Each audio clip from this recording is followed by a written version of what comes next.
Good day, all, and welcome to the Boston University Global Development Policy Center's Global China Research Colloquium.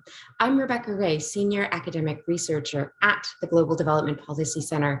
We are a university-wide interdisciplinary research center focusing on policy-relevant research, looking at financial stability, environmental sustainability, and human well-being throughout the world.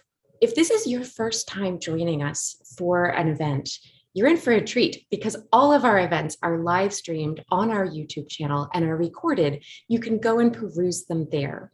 If you'd like to look at our past events or sign up for our mailing list for future events, come to our website at bu.edu/GDP and scroll down to the bottom where you'll find links for both of those things.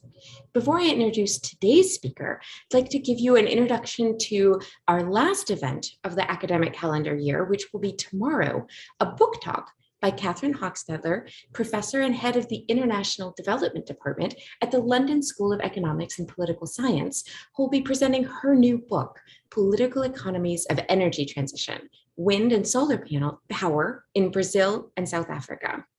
And now it's my great pleasure to introduce my friend and former colleague, Blake Alexander Simmons. Dr. Simmons is a conservation biologist and postdoctoral fellow at Colorado State University, where he investigates the factors shaping global wildlife and nature values to inform adaptive wildlife conservation strategies in a rapidly changing world. Now, Dr. Simmons, before this, spent the last 2 years as a Global China Research Fellow here at the GDP Center. And so it's my pleasure to introduce him and hear him present his work that he worked on with us on mapping risks from China's overseas development finance to coastal and marine ecosystems and communities therein. Now, I'll turn it over to Blake to give us 20 or 30 minutes of an introduction to his work, and then we'll open it up to Q&A with the audience. So if you have a question, don't hesitate to go ahead and write it in the question and answer box so we can tackle it. If you'll see at the bottom of your screen, a button that says Q&A, you can click on that and write your question in. Now, if you do have a question, when you write it in, tell us your name and affiliation if you have one, so we can engage with you more richly. It's always one of my favorite parts of these events. So without further ado, I'll turn it over to you, Blake. Great. Thank you, Becky. So thanks everyone for coming this morning, this afternoon, this evening, wherever you are. So as Becky mentioned, today I'll be talking about one of our most recent projects from our past 2 years of work at Boston University, looking at the risks broadly of China's overseas development finance portfolio, and specifically in this investigation, looking at their coastal development portfolio and the risks that they may pose to marine social ecological systems. And if you are interested, we do have a public preprint of this article available in the bioRxiv repository. So if you're interested after this presentation, you can go in and read the entire article to learn more. So the state of the world's oceans is in rapid decline from the growing impacts of climate, land, and ocean-based threats. And the intensity of these anthropogenic impacts is often greatest in coastal waters, which are one of the top priority areas for marine biodiversity conservation. The continual growth of infrastructure and pollution associated with coastal development threatens the structure and function of marine socio-ecological systems around the world. So urbanization, sedimentation, and nutrient input, those represent some of the most common causes of marine shifts, including eutrophication, ecosystem transitions and collapse, hypoxia, all of which ultimately impact more than 37% of the human population living in coastal communities that rely on the ecosystem services of those aquatic habitats.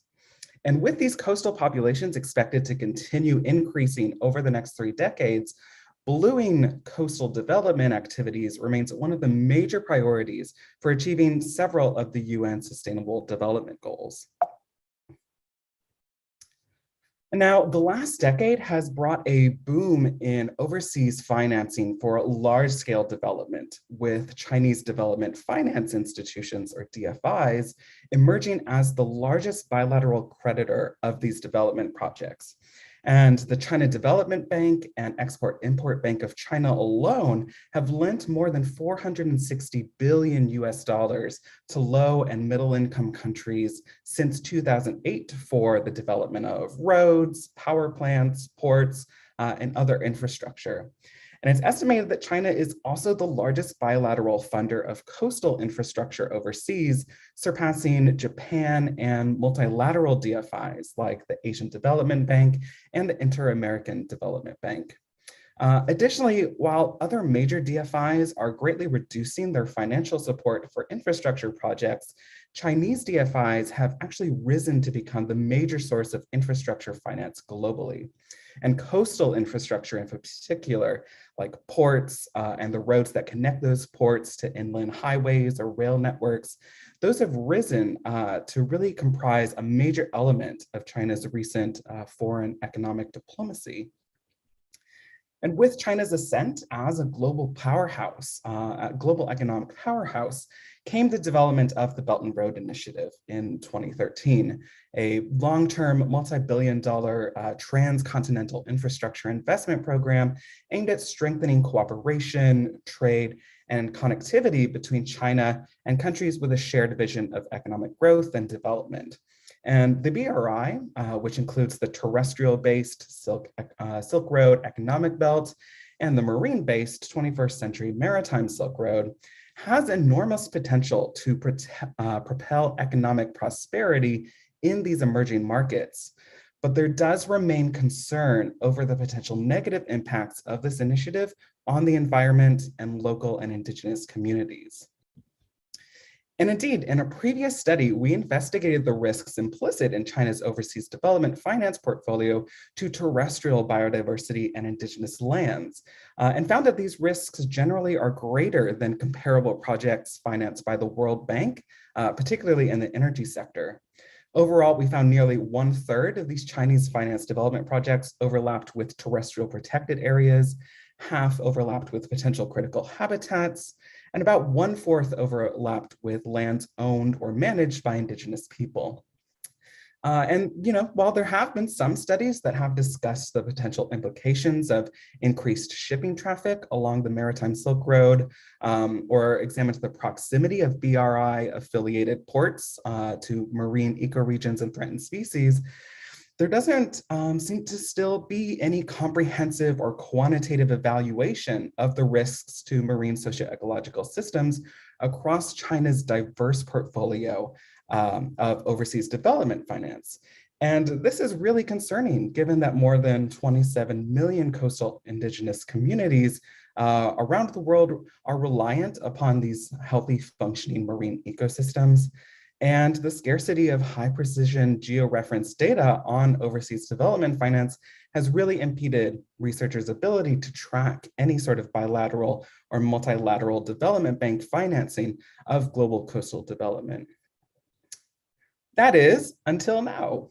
So in our latest study, we identified 114 DFI projects in 39 countries financed between 2008 and 2019 that may negatively impact marine socio-ecological systems, including ports, power plants, roads, and other facilities.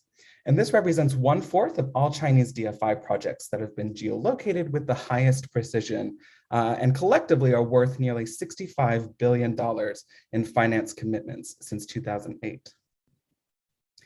So we set out to investigate the extent to which coastal development projects financed by China's major DFIs present both direct and indirect risk of adverse impacts on marine ecosystems and the coastal indigenous communities reliant upon them. Now, one of the greatest challenges with estimating these risks is just how easily many threats or stressors can disperse once they've reached rivers or oceans, especially compared to terrestrial-based risk, which often have more geographic or physiological barriers that limit the spread of those stressors. So we also wanted to know how these risks vary both between different types of projects and at increasing distances from the site. And we estimate these risks to 20 different marine habitats, but we also wanted to take it further and estimate risks for certain socio-ecological features that are exceptionally sensitive to development activities. This includes threatened marine species, marine protected areas, areas that likely qualify as marine critical habitat, as well as portions of the ocean that may be exceptionally important for coastal indigenous communities around the world, which we refer to here as indigenous UCs. And finally, we wanted to gauge the relationship between additive risks and the pre-existing ocean health to represent a baseline condition prior to financing. So for each project's zone of impact, we looked at the level of cumulative human impacts facing the system before the project was financed, as well as if the system's condition had been improving, declining, or remaining relatively stable prior to financing of these projects. So in addition to the geolocated dataset of Chinese overseas development projects I showed earlier, we use several existing datasets to identify the key marine features of interest. First, as shown here, we obtained data on the cumulative human impacts on the world's oceans, representative of 20 near and offshore marine habitats, famously published by Ben Halpern and colleagues. So this data set calculates the total impact of climate, land, and ocean-based threats on habitats based on 15 different stressors and the habitat's vulnerability to those stressors at a 1 square kilometer resolution. And serendipitously, these maps are available for 2008, the year in which our development finance data set starts, and 2013, the year that the BRI began. We also used their data tracking the change in these cumulative human impacts on marine habitats to determine if the condition of these marine areas was improving, declining, or remaining relatively stable prior to financing. And for these estimates of impact change, we used 2003 as the starting reference to give us at least a 5-year trend prior to our first DFI project. We used a similar approach for collecting data on threatened species. So we obtained distribution maps for species classified by the IUCN red list as vulnerable, endangered, or critically endangered for marine mammals, fish, reptiles, seabirds, and elasmobranches, which are sharks, rays, skates, sawfish, those types of animals. We then used data recently published by Natalie Butt and colleagues that estimates the average vulnerability of all marine species within a given taxonomic group to these same 15 different stressors provided by the habitat dataset. And so this allows us to use a near harmonized approach for estimating risks to both habitats and threatened species. For our sensitive socio-ecological areas, we obtained the most recent maps from the world's existing marine protected areas from the World Database on Protected Areas. We also obtained maps of likely and potential marine critical habitats. This map identifies marine habitats that might qualify as critical habitat based on their on-ground presence and alignment with one or more criteria outlined by the International Finance Corporation's Performance Standard 6. And while these habitats have yet to be confirmed on the ground, we include all marine areas identified as likely critical habitat as a representation of potentially globally significant ecological areas. And the last bit of data that we obtained was on the locations of coastal indigenous people from Andres Cisneros Montemayor and colleagues, which included 1,924 points representing 611 unique communities around the world. And here, coastal indigenous peoples include quote unquote recognized indigenous groups and unrecognized but self-identified ethnic minority groups whose cultural heritage and socioeconomic practices are connected to marine ecosystems that are central to their daily lives and key to their nature culture dynamics and concepts of surroundings, language, and worldviews. Now, because the exact boundaries of these territories are unavailable, we don't really know the true distribution of the community in the landscape, nor how much of the coastline is used by each community. So as an approximation guided by the literature, you can see a little schematic here in the bottom left. We followed this assumption in the literature that the communities might travel up to 25 kilometers to reach their shoreline. If they aren't within 25 kilometers of a shoreline, the nearest river that feeds into the shoreline. And so then we created coastlines of importance by generating buffer areas approximately 25 kilometers or 13.5 nautical miles, as an estimate of the ocean area that is probably most important to indigenous fisheries and marine resources. And so also this data set includes estimated annual seafood consumption rates for each community.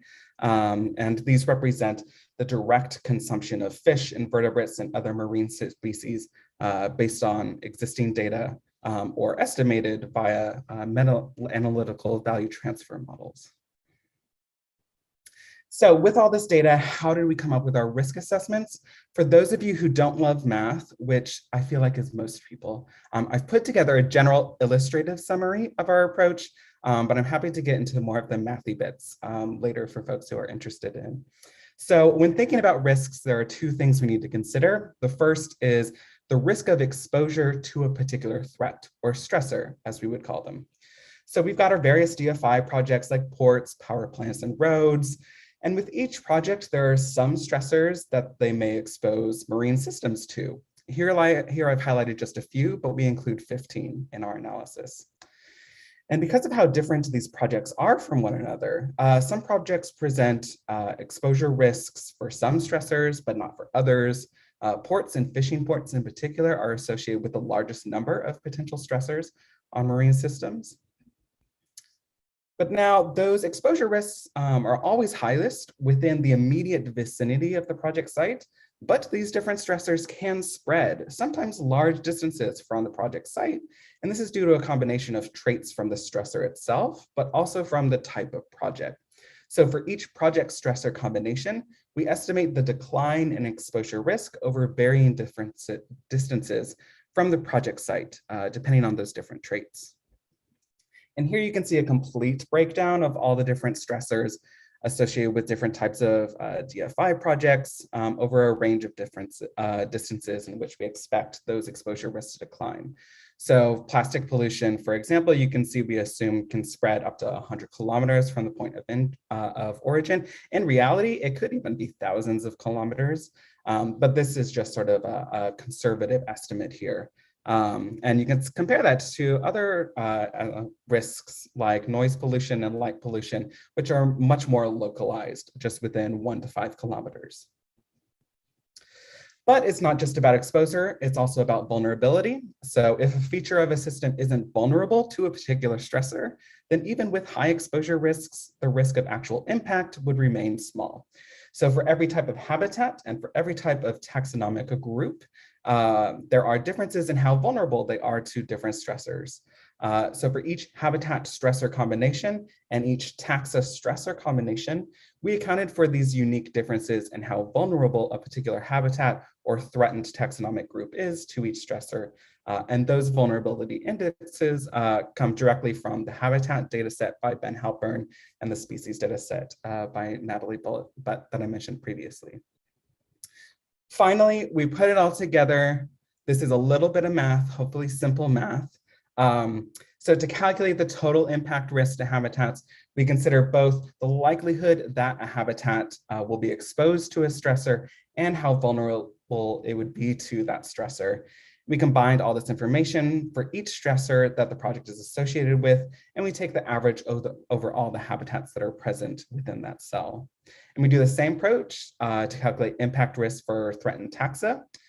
When it comes to the impact risk for sensitive areas, if a marine protected area, critical habitat, or indigenous UC is present, then obviously there's no risk to them. But when they are present, the impact risk is equivalent to the impact risk of the habitats within their boundaries. And then finally, we summed it all up for all of those risks to threatened taxa and sensitive areas to create a cumulative impact risk to those sensitive features. Now the fun part. So what did we find? Here you can see a breakdown of the average impact risks to habitats here at the top, represented by RAH, and to those sensitive socio-ecological features here at the bottom, and how those risks are associated with different types of projects and how those risks decline with increasing distances from the site. So you can clearly see that ports present the greatest impact risks to both habitats and sensitive features compared to all other types of projects. But there are some other types of projects that still present relatively high impact risks, like bridges, other various facilities, power plants, roads, but those are predominantly at the very localized scale here. So for all of these projects, you can really see just how dramatically risks decline further from the project site. And this is a positive result. This means that for most projects, we're dealing with very localized, small-scale zones of potential impact, which will make it easier for us to manage those risks. And here you can further see that relationship between impact risks to habitats and to those sensitive features for each individual project. Again, it's clear that ports are unique in the exceptional level of risk that they present. And at the localized scale, you can see the prevalence of risks of facilities, bridges, power plants, and roads. But you'll notice those risks diminish very rapidly with increasing distances, with the exception of ports, of course. And those risks are most prominent in Africa and the Caribbean. So here you can see the spread of impact risks to marine habitats surrounding each project site around the world. I'll focus just on our 2 regional hotspots for today. So in the Caribbean, we can see some very high impact risks over relatively large distances, particularly here in the Bahamas from the development of a port and a bridge connecting 2 islands, as well as surrounding port developments in the south of Cuba and down here in Antigua and Barbuda. There are also several high areas of impact risk across Africa, especially Western and Central Africa. So for example, we can see high impact risks off the coast of Mauritania and the Ivory Coast, particularly in Cameroon. We see several adjacent projects posing high impact risks along the coastline. And also here in Angola, several points along the coastline have relatively high impact. Other hotspots of risk include Djibouti, which is the site of a port specifically for livestock shipping. And down here in Mozambique, this is actually the most high risk project of all of them. This site is the only fishing port in the entire data set. So while it also includes stressors associated with shipping ports, the reason it's so high is because it also introduces unique stressors from fishing, such as biomass removal, bycatch, and the risks of habitat loss from destructive demersal trawling practices. Also, we found that the majority of projects are located in areas that are already facing high and increasing human impacts. But there are some projects that are located in relatively stable or even improving seas. And we can view those here on the graph. So on the bottom axis here, we have the average level of ocean degradation or cumulative human impacts at the time each project was financed, whether it was 2008 or 2019. There are these reference lines here in light and dark purple that show you the median level of human impacts for the world's coastal seas at 2008 and 2013 for reference. And on the y-axis, here we have the average change in cumulative human impacts prior to the project being financed, based on the earliest data that we have for 2003. And so what we want to focus our attention on here is this dotted line at 0. So this line represents seas that have remained relatively stable. Things haven't gotten worse or better since 2003. Above that line, seas have experienced a net increase in impacts over time. And below that line, they've actually experienced a net decrease in impacts over time. So each of these points represents an individual DFI project colored according to the level of average impact risk observed for their effective habitats. There's a lot to unpack in this figure just by itself, but what I wanted to draw your attention to are the projects that fall below this dotted line. These are the projects that present additional risks to seas that were previously experiencing an improvement in ocean health. And so I've highlighted some of the key countries whose projects fall in this zone of concern. So that includes countries like Vietnam, which you can see has several projects adding relatively high risks, even up to 10 kilometers from the project site. Other notable ones are Sri Lanka, Turkey, and Papua New Guinea. So these particular projects are all cause for concern as they may end up reversing some of the progress that has already been made in those areas. We also found that all projects present some level of risk to sensitive socio-ecological features. And here you can see the average impact risks from each type of project on different threatened taxonomic groups. So again, you can see the clear influence of ports and the big role that they play. But importantly, they're not the only potential threat to certain vulnerable species. A really notable example here is seabirds, who are unique in that they are the only taxonomic group here where light pollution from new transmission lines actually poses the second greatest risk. So while we may think transmission lines are not a threat to species, we also have to remember that for some, these risks are very different. So it's important to be able to account for all of these, all this diversity in our biological communities. And now, while I did say that all those projects do present some level of risk to sensitive areas, so here you can see about half present some risk to marine protected areas, almost all of them present risk to likely critical habitats, and almost a third to Indigenous UCs. In reality, just 6 to 11% of those projects present relatively high risks to those areas.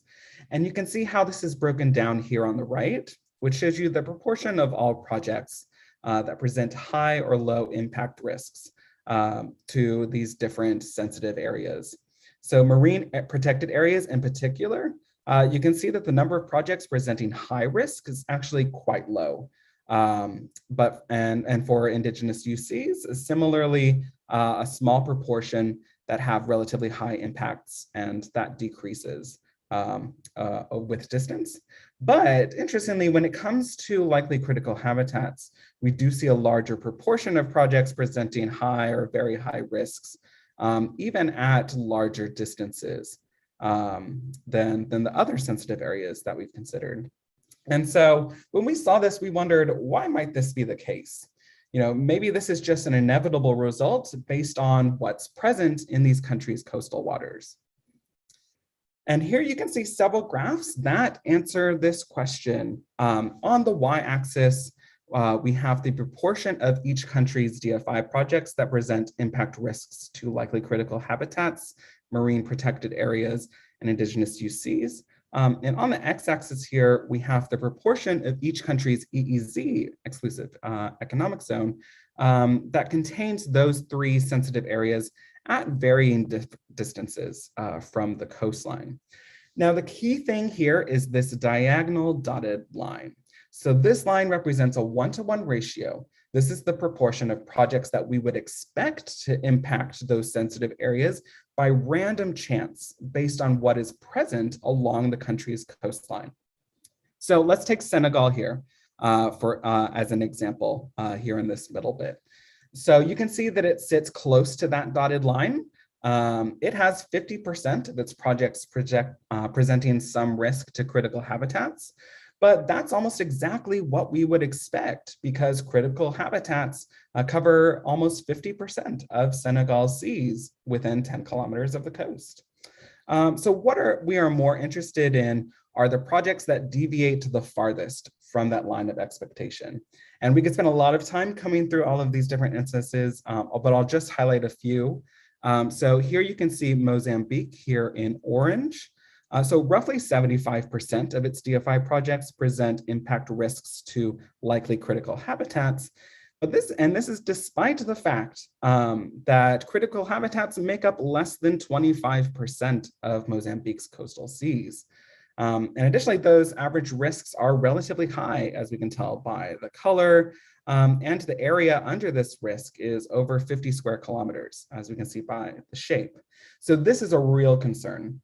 And we contrast that here to Cameroon, which here on its impacts on Indigenous UCs, roughly 80% of Cameroon's DFI projects present relatively high impact risks to Indigenous UCs and at very large spatial scales. Now, yes, this is very concerning, but it is actually close to what we would expect, given that indigenous use seas make up over 90% of Cameroon's coastal waters. So in these cases, risks may very well be unavoidable because sensitive areas are in such high abundance across the country's coastline. Finally, speaking of indigenous use seas, we identified 55 coastal indigenous communities whose seas of potential importance are at some level of risk from China's overseas development finance. And the majority of these communities are located in Africa, particularly Central and Western Africa. And here on the right, you can see a breakdown of the characteristics of those risks for each coastal indigenous community. So this graph shows for each community the proportion of its indigenous use sea area that is at risk from the projects, as well as the average magnitude of that risk to the habitats within those important seas. Now, ideally, we would like to see most of the communities down here at the bottom left, where risks are small and very little of their seas are at risk. But it's not too bad of an alternative that we see here. Many communities have more than 80% of their seas at risk, but those risks remain relatively low. But there are a few notable exceptions, like communities in Angola, the Ivory Coast, and Cameroon. But these risks do become more consequential when we also consider differences in each community's reliance on these seas for consumption. So you can also see that the size of each of these points corresponds to increasing seafood consumption rates in those communities. And the most concerning result that we see here is that the Ivory Coast, where several indigenous communities have virtually all of their important sea areas under relatively high impact risks, and those same communities have some of the highest reliance on those seas to provide food for their local people. So while risk to coastal indigenous communities tends to be relatively low, there are still significant concerns here for some communities, especially in Western and Central Africa. So what does this mean and where do we go from here? So our results echo previous concerns over the potential impacts of port developments financed by Chinese DFIs on marine social ecological systems. And these risks are likely to be even greater across the entire breadth of the BRI's maritime Silk Road. Additionally, there are many other facets of risks that we haven't been able to explore here, like the impacts on wildlife behavior. So here is one of my favorite examples there of a little blue whale here that you can see, a tiny little blue dot amidst a flurry of ships here in red. And so you can see that its pathway is really obstructed as it's trying to navigate across these different shipping lanes. And so these are all things that are also important to consider that we just haven't been able to at this global scale. Now, while ports certainly are in a league of their own, we also found that coastal power plants, roads, bridges, and other facilities also present high risks to nearshore marine habitats from the effects of pollution from surface runoff, plastics, light, and noise.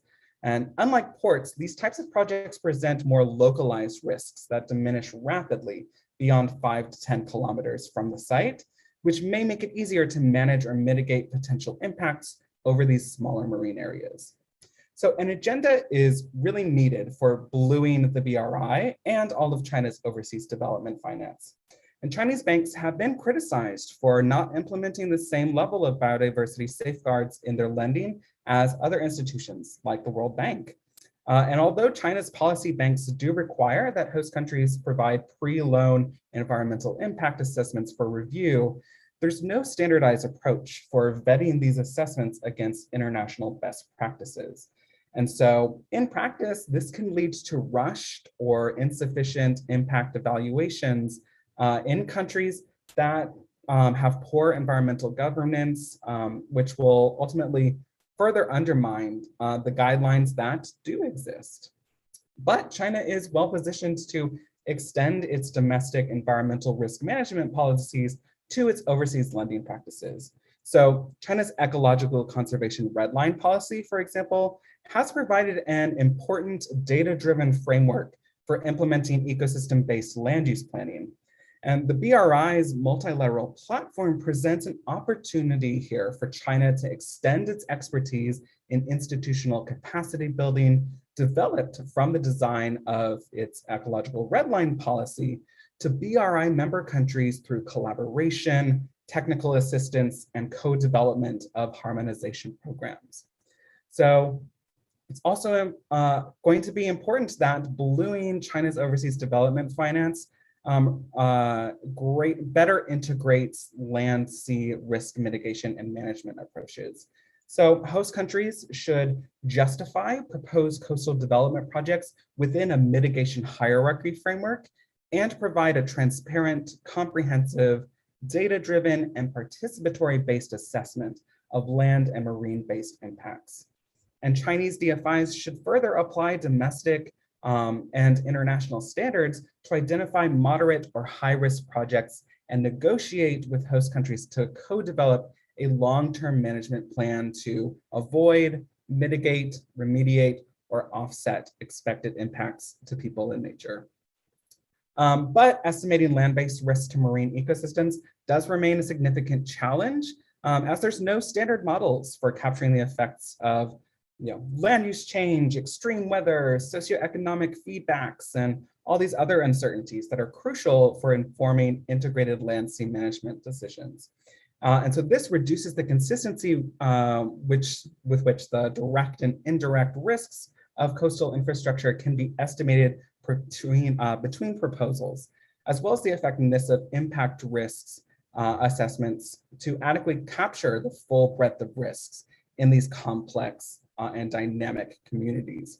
So our global risk assessment is not a replacement for local risk assessments at each project site, which can more appropriately assess the potential impacts of development using more precise parameters to characterize all the different features that ultimately influence the spread and magnitude of risk. It's also important that socioeconomic safeguards also play a central role in bluing China's overseas development projects. So we noticed 55 coastal indigenous communities, most notably in Western Africa, whose coastal waters are at risk. And this is really important to consider because marine policy has really struggled to fully incorporate the social sciences into evidence-based decision-making. And as more countries increase political recognition of coastal indigenous communities' rights over their historic marine resources, there's a real urgent need to ensure Chinese DFIs consider the implications of overseas coastal development through a lens of social equity and responsibility. In the end, China's overseas lending should be guided by international commitments to sustainable development, ensuring that these activities provide benefits to all people. But China is just one of the key players in global development. Ultimately, social and environmental sustainability must be a cornerstone of all overseas development finance policy, whether by international organizations like the World Bank or other countries, such as the Blue Dot Network that was launched by the United States, Australia, and Japan. So there's opportunities here for China, but also lessons to be learned for the rest of the world when we think about the future of sustainable coastal development. And so with that, thank you all very much for your attention. Thanks to the great team of collaborators that we have from the University of Queensland, UC Santa Barbara, and of course here at Boston University, to all of the people that have supported this research and provided us with data, and of course also to our funders. And I will be happy to take any questions from here. Thank you. Thank you so much, Blake. I'm excited to get started with the Q&A. We're already seeing questions begin to accumulate in the Q&A window. So as a reminder, if you have a question you'd like to contribute to the discussion, please click the button that says Q&A at the bottom of your screen and include your name and affiliation if you have one, so we can have a richer discussion. I'll start with a few questions that I have to give the guests enough time to write in their own questions in the Q&A window. First, I'd love to hear if there were any results that surprised you as a researcher. You put so much effort into designing a really comprehensive methodology here. And I'd love to hear if you find any results that were unexpected or differed from what might be suggested in broader literature about coastal development. in general. A second, I'd like to ask a question about policy recommendations, since we are the Global Development Policy Center. One of the things that jumps out at me from your results is the importance of marine protected areas. When we look at the general levels of risks associated with Indigenous UCs, likely critical habitats, and marine protected areas, we see a lower level of risk. I think that's what your slide showed for marine protected areas. And if this study really reinforces the importance of MPAs, I'd love to hear if that's if you think that's one of the recommendations, and if so, whether you think that can be a way forward to help keep those risks that are associated, for example, with ports into a particular localized area rather than spread out throughout the entire coastal and marine ecosystem surrounding. And then finally, I'd like to connect it to other work that you've done exploring potentials for debt for nature swaps. Now that China's development finance institutions have not been lending as much during the pandemic, and instead we see borrowing countries switching into debt renegotiation periods, whether you think that debt for nature swaps with some of these countries might free up funding to establish some of these needed marine protected areas, perhaps in the model of the largest debt swap up until a few years ago anyway. It was the largest in the Seychelles, whether you think that might be a model for moving forward. So if you wouldn't mind taking these three questions to start with to give our guests time to add questions to the Q&A. Thanks. Yeah, well, so on the first question, in terms of surprising results, I went into it pretty blind, kind of sort of, not knowing exactly what to expect, because the unique thing about this analysis, and that isn't considered in the other studies that are out there, is that a lot of times it's easy for people not to think of these as high risk projects to marine areas because they're happening on land, right? It's a road, it's a railway, it's a power plant, and so because we had so few actual projects that happened, inside of the waters, I was kind of sort of expecting, wondering kind of exactly how it would turn out. I was really interested in noticing sort of what we mentioned about the low risk to marine protected areas.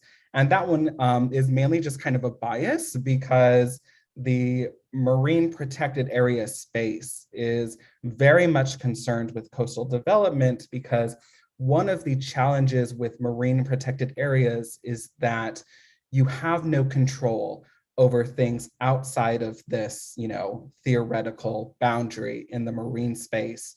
And so, with how diffusive these stressors can be, if we're thinking about, runoff and pollution from land, or even just, pollution happening from boats and fishers just outside of the boundaries of marine protected areas, what is there to stop that stressor from going where it might be legal outside of the boundary to then just naturally flowing into the marine protected area? And so they have no way to actually stop that sort of risk. They just have to deal with the consequences that come from it. And so I was surprised, pleasantly surprised, that marine protected areas were at low risk in here. And that kind of then feeds into, sort of your second question, thinking about, how, does this mean that there is a good use for marine protected areas? And the simple answer to that is yes. And that's mostly just because marine protected areas in general do not get the attention or support that terrestrial protected areas do. And so even the last global biodiversity target, so Aichi Target 11, for those that are familiar with it, set a global goal by 2020 that we're going to protect 17% of the world's terrestrial lands, but not 17% of the world's oceans. It's actually just 10% of the world's oceans. So now there's a big fight to be like, hey, marine protected areas should also be equivalently a thing. So the easy answer is yes, we just need more marine protected areas in general. But also, I think it is a good thing, we can't establish causality in here, but, things that we might want to consider from this is that, are we seeing lesser impacts because the areas where marine protected areas are there and adjacent, maybe they have sort of helped to, relocate potential projects, or countries haven't proposed areas that they know are adjacent to these marine protected areas. So maybe they are doing some level of risk avoidance on their own. But of course, just given the scarcity of marine protected areas in general, especially across Western Africa, there are very few marine protected areas. So it may also just be that there just aren't many marine protected areas to actually be threatened in the case. But yeah, I definitely think we definitely need more marine protected areas. But especially we also have to consider when we place them, we need to have better integrated land sea management and protections to help make sure that they're not just going to get stuck with all of the indirect consequences from things that are protected around them. And then, in terms of, linking it to debt swaps, I think that's also a great idea. The Seychelles is a great example of turning, almost a third of their marine waters into protected areas. That is mostly to help the effects of overfishing and climate change. And so it would be interesting to see that sort of marine debt swap approach really sort of focusing on coastal development projections, and West Africa is a great place to think about that because they have so few protected areas, but we're seeing a bunch of risks there, a lot of ports there, and a lot of coastal indigenous communities there. And so there's really a lot of benefits that could be played in implementing a debt swap to these countries. But also even considering, just what we've found in terms of, debt stress. These are a lot of the countries that come out as high risk of these coastal development projects are under considerable debt stress at the same time. So recognizing there is this overlap between countries in need in terms of ecological and social need to mitigate those risks of coastal development, but also need to restructure that debt and make sure that they have the capacity to be able to build these resilient systems. Yeah. Great, thank you so much. We've now started to get questions in the Q&A window, so I'll take a round of those. We'll probably have time for 2 rounds of those, if not more. I can help, actually, I'll jump in and help answer some of these questions that are particularly about Chinese policy, as that's more of an area of focus for me than for you. As a co-author in the study, I'll grab that prerogative if you don't mind. Our first, and I want to apologize to guests for my poor pronunciation of your names ahead of time. That is on me, and I apologize for that. Our first question comes from Raul Libert, who asks, what does China claim it is doing to protect against negative impacts, the types you're describing, particularly in port facility projects? And I'll jump in with a short answer to that, and that'll help set us up for a few other questions on host country China governance dynamics, which of course is an interplay between actors in both of these countries. There have been 3 main advances that we've seen in the last few months, indicating real Chinese interest in not only raising its performance, but even taking a global leadership role in this way. The first is, as Blake mentioned, the Ecological Conservation Red Line project within China is an effort that has set aside about a quarter of terrestrial lands within China in about a decade based on ecological services calculations. This is a very rapid project and a project that depended on incorporating these calculations, both of which make it quite unusual. As the host of the COP, Council of the Parties of the Global Convention on Biological Diversity this year, China's announced that it would like to expand or share the technology and know-how behind that process with other countries throughout the BRI in order to help them establish their own protected areas in order to help create a shared baseline of governance for these projects. A second feature is the establishment of the Kunming Biodiversity Fund as part of their hosting of the CBD COP to help finance and to help fund biodiversity conservation projects, which marine protected areas could qualify as. And third, I'd like to point to the new guidance coming out of the National Development and Reform Commission, which is the highest level of government within China to have this kind of guidance so far. Just came out at the end of March, specifically saying that Chinese investors overseas should do more than simply looking at what national government requirements are, but also give the highest priority to the ecosystem services needed by local communities, what the local communities' environmental priorities are. This is really a new step forward for China. And with that, this leads us into another round of questions about this interplay between governance of host country actors and China. So, for example, another question from the same guest asks, if you could talk some more about the way you factor in ecological services, the way that some of these marine habitats specifically support coastal communities, particularly indigenous communities, weighing certain species more, or simply taking into account their use as an input to these coastal economies.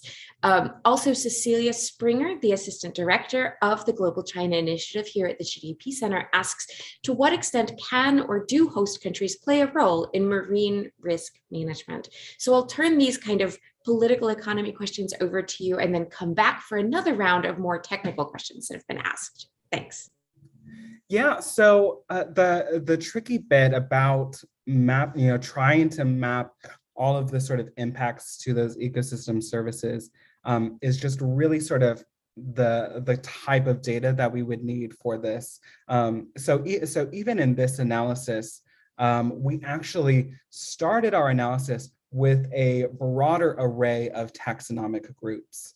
So in addition to the ones that I mentioned, marine mammals, fish, elasmobranchus, reptiles, and seabirds, we also had echinoderms, so like starfish, sea urchins.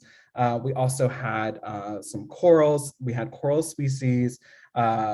We had a few others. I can't remember all of them, but so we had a more diverse one of them. And so in that way, we were trying to be able to account for, okay, they may rely on, fish, mammals, reptiles for seafood, but also, a lot of the echinoderms, corals, sponges, those sorts of things are also not consumable products, but they still may be important products for jewelry, for exporting to, fish tanks or other sorts of, types of products. And so we eventually had to remove those because those species, the species distribution maps are just not as good at the right quality that we would need. And so really we had to narrow it down to just what we have the best and most reliable data for. And so that's kind of where that issue comes into play. At the localized level, we might be able to get really good data. If we can go in and know exactly which community we're dealing with, all of the areas of their coastal sea that they utilize, the different materials they use. So whether it's fish stock, whether it's sand mining, whether, all of these different sort of things that they may utilize. It'd be easier to do that at the localized level to get a really good idea of the entire magnitude of risk to livelihoods, income, and culture, which is just simply not possible at this global scale. And then I think that second question from Cecilia about comparing to non-BRI projects. And so one of the greatest challenges, and the reason why this hasn't been done before, not just for China, but anywhere else, is because of exactly how difficult it is to find high precision data, reliable data from these development finance institutions. And so even with our really fabulous China Overseas Development Finance data set, we have varying levels of precision, of spatial accuracy that we know of. And so the highest being exact what we know is the exact location, but also we have some that are precision level 2, and so roughly within 25 kilometers of spatial accuracy.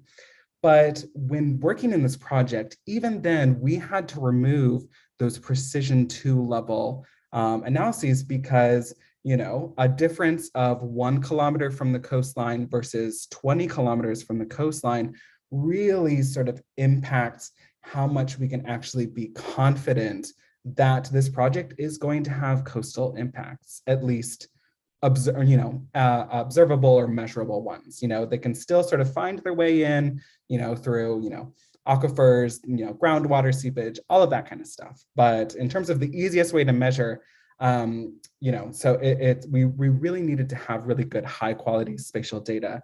And for most of the other development finance institutions, that is not necessarily a reality.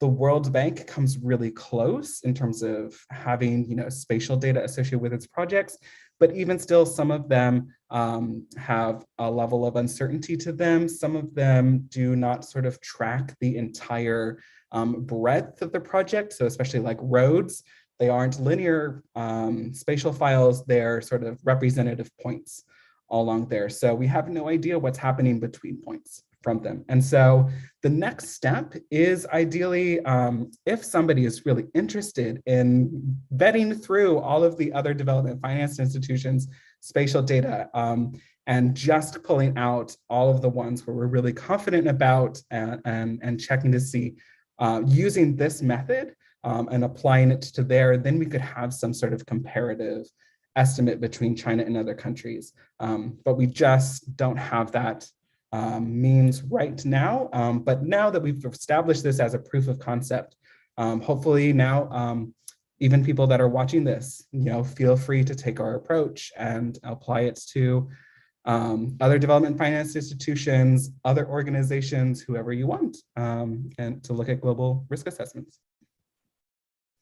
Thank you so much. I think we have time for just one more round. And so I'll summarize a few questions into one. Several people have written in to ask for you to talk a little bit more about whether you see the primary drivers of these results being the type of project, where the project is located, or the types of protections that are associated with the project. So these are three kinds of factors that might influence the level of impact or risk that a project may face.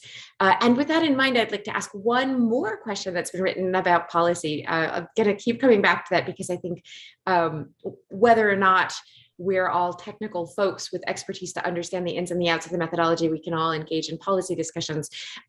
Jacob Felgoes of the Carnegie Endowment asks, countries including India are putting forward blue economy development plans. Do you know if these plans are considering environmental risks to a greater degree than more traditional economic development plans?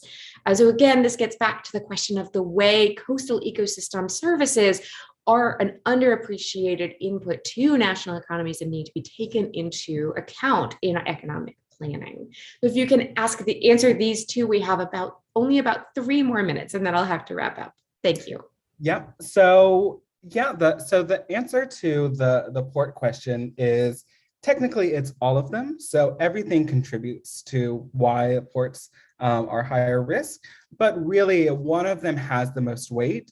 And it's just the matter of the port itself and the vast number of stressors that they present. So when you have a port, let's just exclude the ship itself, just the amount of dredging, the constant renewing of dredging. So you've got habitat loss, which a lot of other projects don't have because they're happening on land. And so you've got habitat loss, but you also know that once you hop on a ship, that ship doesn't, just stay in that spot. It travels. So it's a wider area that it can, release, pollution. People can throw plastics off. And also whenever we think about fishing ports, so then that's another added level of stressors. So now it's not just all the problems that come with the port itself and the shipping and the vessel, but also the activities that they're taking. So, bycatch, if they're overfishing, using destructive demersal trawling practices. So that's all why ports really present the greatest risk. And in terms of, the new policies that are being put forward about blue economies, I'd have to look at the policies themselves to be able to say if they're actually, whether they're good or not, but at least having the recognition that this is a separate policy built specifically to address these marine issues is already a step in the right direction. It's already better than what the traditional policy model has been. And so that's really the key thing, even in the scientific community, trying to get people to break away from the terrestrial marine silos and say it's about integrated land-sea management. We can't consider them as separate things or take separate actions. Merge them together, same thing with policies.